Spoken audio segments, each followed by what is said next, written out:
Assalamualaikum warahmatullahi wabarakatuh. Apa kabar semuanya sobat, dimanapun Anda berada. Kita berjumpa kembali di channel Jumpa Hamzah. Setiap benda yang ada di alam semesta ini tentunya terdiri dari berbagai macam materi-materi ataupun energi-energi yang bisa membentuknya. Karena alam semesta ini unsur-unsurnya terdiri dari beberapa hal yang sangat esensial. Ada materi, ada energi, ada ruang, ada waktu, dan juga ada informasi. Yang mana kesemuanya itu saling berkesinambungan, saling nyambung satu sama lain dan saling terkoneksi. Pertanyaannya adalah jika ada materi dan energi, apakah kedua pembentuk unsur alam semesta ini bisa saling berubah? Katakanlah ada materi dan juga ada energi. Kalau materi bisa berubah menjadi energi, bagaimana jika sebaliknya? Apakah energi bisa menjadi materi? Apakah ini dimungkinkan? Karena kalau kita melihat semua fenomena yang ada di alam semesta ini, semuanya hampir bisa dijelaskan. Termasuk dalam hal ini adalah makhluk abstrak ya, makhluk abstral maksud saya, yaitu makhluk halus. Di mana makhluk halus ini kalau dari segi perspektif ilmu pengetahuan atau sains, dia berasal dari energi. Bisakah energi menjadi materi? Ini yang akan kita coba kaji, coba bahas pada episode kali ini. Ayo kita bahas bersama-sama. Pernahkah Anda melihat hal itu? Kita putar dulu intronya.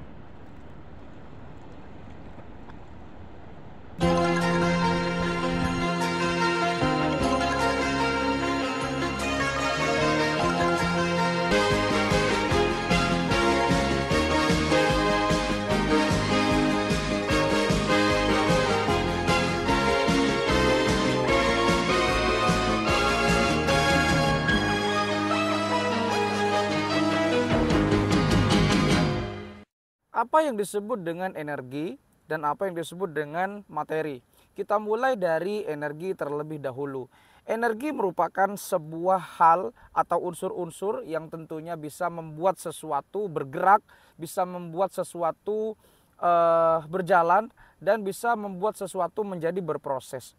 Katakanlah ada energi panas, ada energi dingin, ada energi kalor, ada energi kinetis, dan ada energi-energi yang lain, di mana kesemuanya itu merupakan salah satu pembentuk dari unsur alam semesta yang sangat esensial. Tentu kalau misalkan kita bergerak, kita memerlukan energi untuk melakukan hal itu. Kita butuh makan untuk menghasilkan energi, kita butuh minum untuk menghasilkan energi. Dan kalau kita ngecas HP, maka sebetulnya itu adalah energi yang diperlukan untuk HP kita bisa di-charge ulang baterainya agar bisa hidup, bisa dioperasikan dan sebagaimana mestinya. Anda melihat video saya membuat video ini butuh energi, saya berbicara butuh energi, Anda melihat juga butuh energi, semuanya bisa tersalurkan karena dari energi. So everything is about energy, everything is need energy. Jadi tidak ada sesuatu yang bisa luput dari yang namanya energi. Lalu apa yang disebut dengan materi? Materi itu merupakan sebuah wujud atau entitas yang mana materi itu bisa diraba, bisa dilihat, bisa dipegang, dan tentunya materi itu bisa besar seperti bintang, bisa super kecil seperti atom. Itu sebuah materi. Ya walaupun dia kecil, bisa saja dia memiliki potensi yang besar. Sebaliknya walaupun materi itu besar seperti bintang, bisa saja dia memiliki potensi yang sangat kecil, bergantung bagaimana materi-materi tersebut bisa memaksimalkan dirinya sendiri. Nah, jadi kalau kita berbicara tentang perubahan ya, perubahan materi itu sebetulnya ada dua hal, ada dua jenis. Kalau dulu kita belajar di ilmu fisika ya, dan kalau tidak salah di pelajaran SMP dan SMA, kita sebetulnya sudah diajarkan tentang perubahan dari materi. Di mana materi itu perubahannya ada dua jenis atau dua siklus. Jenis yang pertama perubahan secara fisika. Katakanlah ada air yang mendidih kemudian menjadi uap, ada yang membeku, kemudian ada yang mengkristal, ada yang panas dan seterusnya. Jadi kalau materi menjadi energi itu sangat dimungkinkan sekali. Karena seperti contoh kalau misalkan kita membuat air masak itu kan nanti akan menjadi uap sehingga akan mendidih, akan mengeluarkan asap. itu disebut dengan perubahan secara fisika. Kalau secara kimia, misalkan kita makan buah apel, kemudian apelnya ada bekas gigitan kita, kalau lama-lama kita diamkan, maka apel itu akan teroksidasi. Itu yang disebut dengan perubahan secara kimiawi. Dan banyak lagi perubahan yang lain ya, yang tentunya banyak di sekitar kita. Jadi kalau materi menjadi energi itu sudah sangat bisa dilakukan, banyak sekali contoh-contoh yang sangat gampang.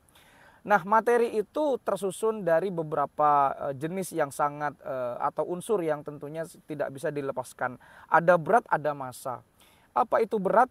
Berat itu merupakan sebuah gaya yang mana berat itu dipengaruhi oleh faktor gravitasi. Sedangkan massa merupakan unsur pembentuk atau unsur yang menyusun dari materi tersebut. Jadi massa dan berat itu berbeda.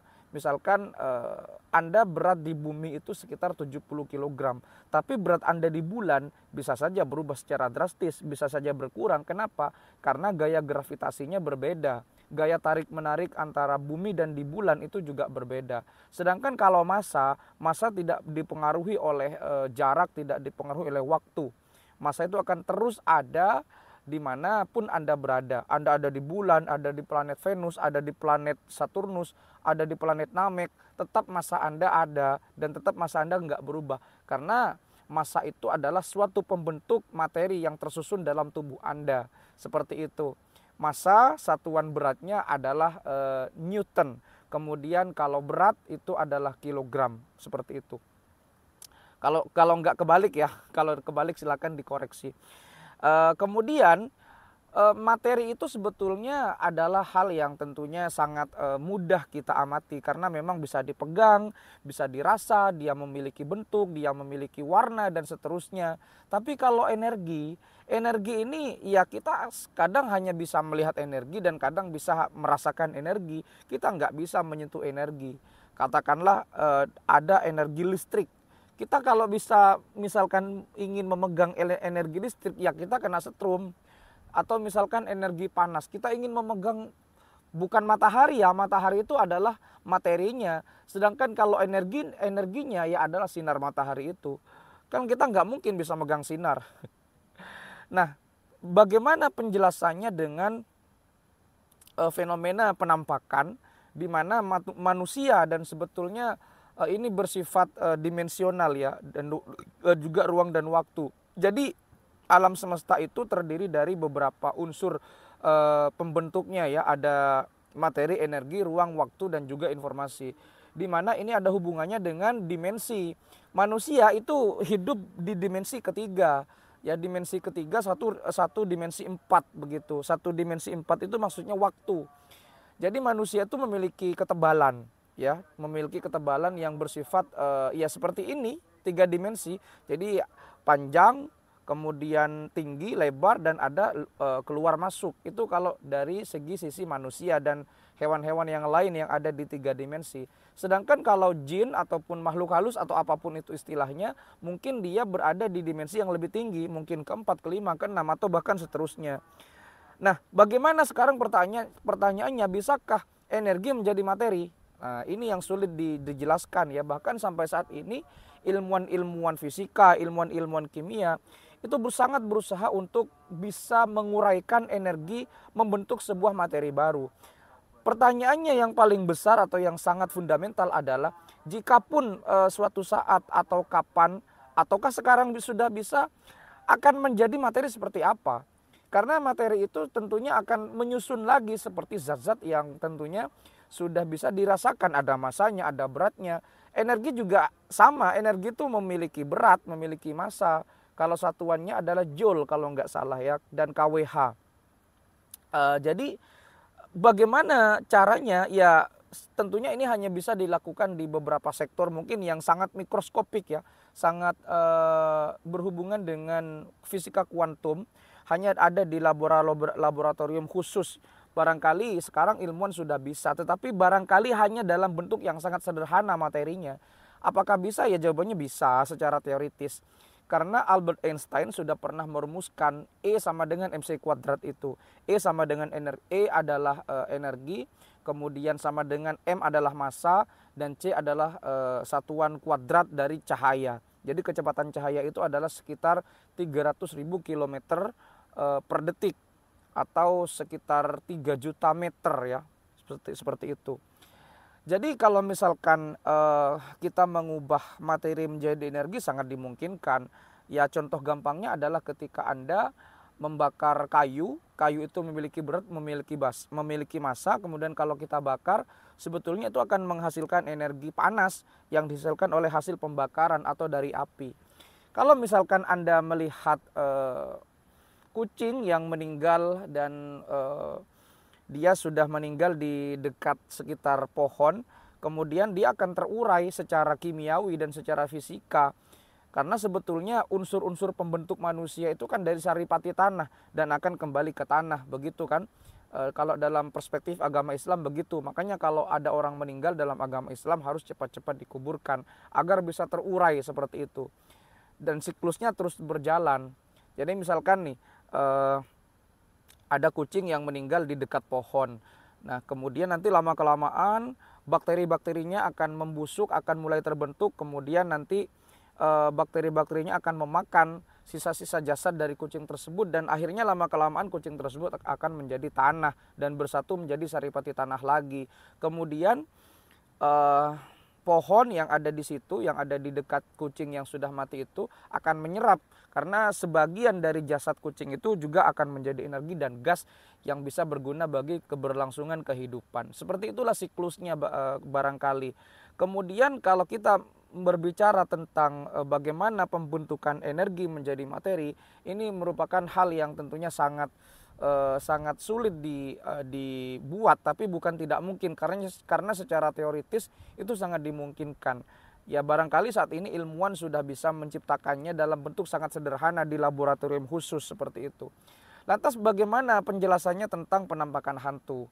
Karena hantu itu apapun istilahnya adalah makhluk yang energial, sedangkan manusia itu makhluk material.